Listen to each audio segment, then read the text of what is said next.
It has been a while, but we are back, this time on the F87 M2, and we are going to be installing a P3 vent gauge in the vent to the left of the driver's side steering wheel. I will go into detail about what you get with the P3 car's gauge, but the purpose of me putting this gauge in is I do want to tune this, and there are only a few things left that I have to do before I tune it. But one thing is I want data to be able to monitor boost levels, temperatures, and things of that nature, and P3 seemed like the best solution to me. It's an awesome OEM look, and hopefully it shouldn't be too bad to install. So in this one, I will be going through the process to install a P3 vent gauge without buying the completed gauge. So we will actually be installing the gauge into the vent. Let's jump right in, and we'll start with pulling the existing vent out. The first step here, as far as I can tell, is going to be popping this cover off and then trying to pop the vent out from the back side. So let's go ahead and do that now.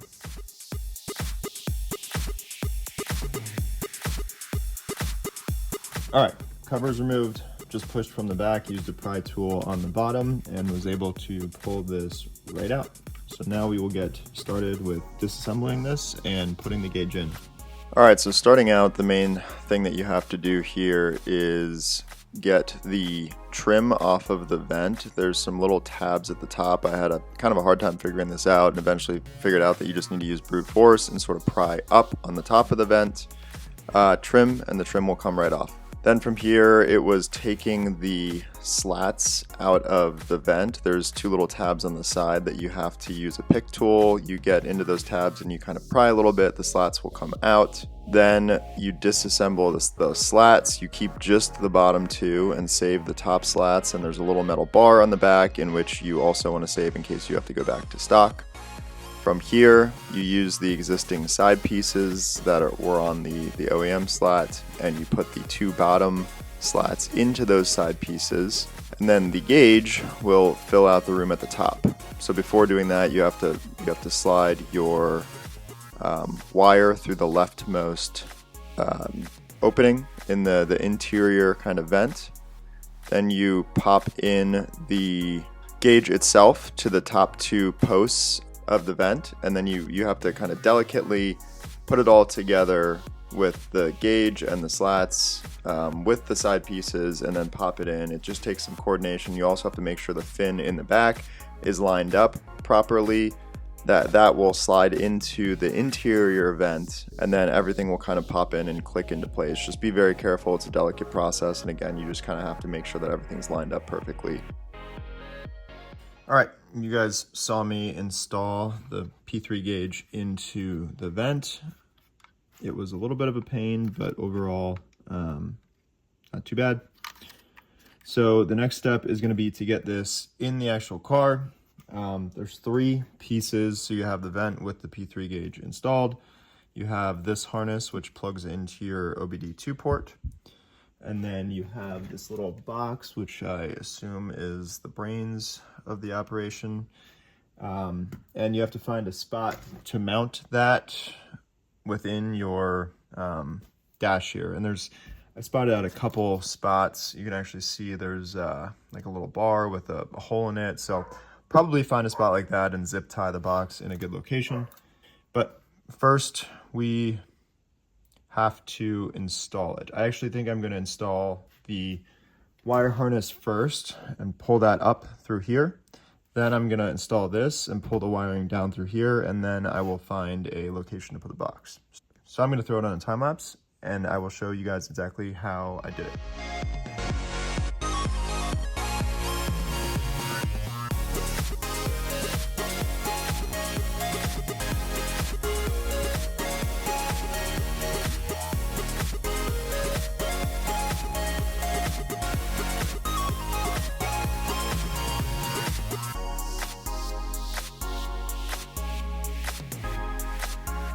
All right, you can see my box is in here. I just used two different zip ties to get it to kind of sit right on this bar, and it's not going anywhere. It's in there very well. My wires seem happy. I made sure there's a good amount of slack at all the connections, and then you can see down here, the OBD plug is hanging down. There was way too much wire, but I think the plan will be when I plug this in to test it, to kind of fish the wire up in there. And then if I need to do one more zip tie on the wire so it doesn't hang too low, I will do that as well.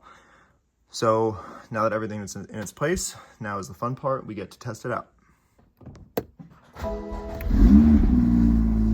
All right, so we're in the car, car's on, just kind of panning through menus here, which looks like it's the button on the right. So we have coolant temperature. We have speed, obviously I'm not moving. That must be RPM, probably RPM, yep.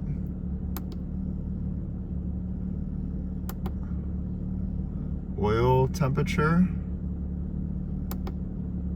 IAT, that's actually useful. I didn't know it had IAT.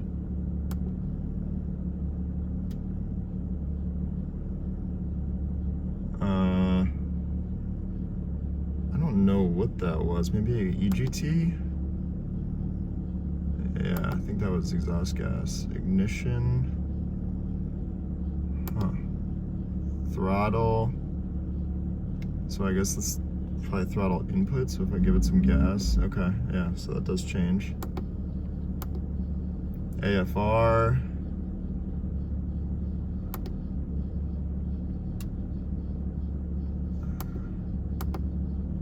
Zero to 60, that's pretty cool.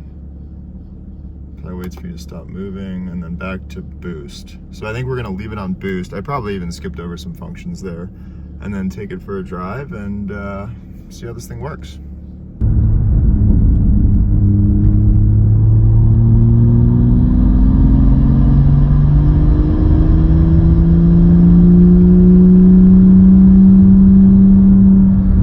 So starting out here on the boost setting, you can see a couple poles. The max boost that I saw while I was driving was up to somewhere around like high 12s PSI, and then I noticed in the video kind of weird boost spikes after letting off the gas. I have to look into that more, but if anyone knows, I read the stock boost for an F87 M2 should be somewhere around 12 PSI. If anyone knows, just comment down below if you think what you guys are seeing on my gauge is out of the ordinary. I suspected potentially a small boost leak after installing my intercooler. It doesn't seem apparent if stock boost is around 12 PSI, but again, would love to know if anyone has more experience than me. So now RPMs, just wanted to play around with the setting a little bit.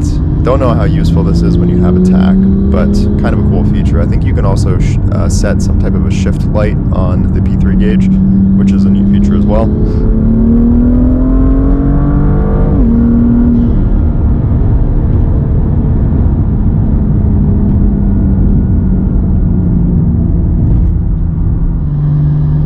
Wanted to mess around with the throttle input, so here you can see me just giving it some gas and checking to see that going up and down. Don't know how useful this actually is.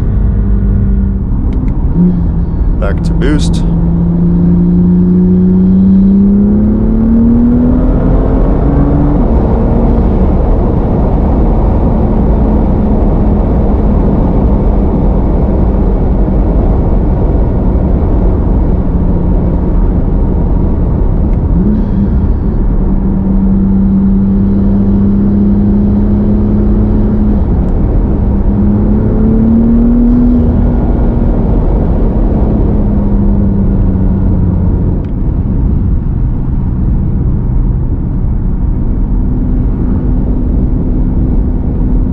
Here I was testing out the speedometer. Don't know how useful this actually is because it pulls from the same signals as the actual speedometer in the car. So yes, it matched perfectly as it should. But I guess another readout, never a bad thing. All right, we are back home after a short drive. Hopefully that angle was good. I was trying to make sure that I could kind of capture the different screens on the gauge through that camera angle. I mainly kept it in boost, but it was really nice being able to check on coolant temps, oil temps. That's really the key if I ever track this thing. And especially when I go to a tune, I want to make sure that all the levels are obviously within kind of within spec, and my engine's not getting hot, etc, etc. So definitely happy with this thing. Seems to be functioning well. It actually has more functionality than I was expecting. This was about 400 bucks on sale through ECS. Install was really not too bad. Definitely tricky getting all these little pins lined up and getting the gauge placed into the actual vent housing. And outside of that, I think that was the hardest part. Everything else was just a little bit tedious. Getting the box located was a little bit of a pain too, because there's not much clearance back there.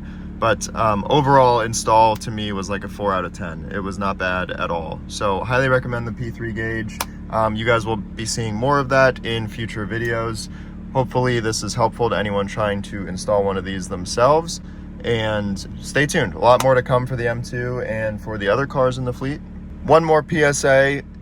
We are at almost 1,000 subscribers. I can't really believe that my channel got that big. Well, it's not big, but I can't believe that even 1,000 people would want to watch my content. A lot of that is thanks to the Colorado builds. A lot of the reason I'm putting this out there is to help out the community with different DIY videos and with resources that I think may not be out there, or additional detail and information could be helpful. So I've never said it in a video before, but please like, subscribe. It'd be awesome to get to 1,000 subscribers. We're only about 40 or 50 away right now. So thank you guys again very much for watching, and we'll see you in the next video.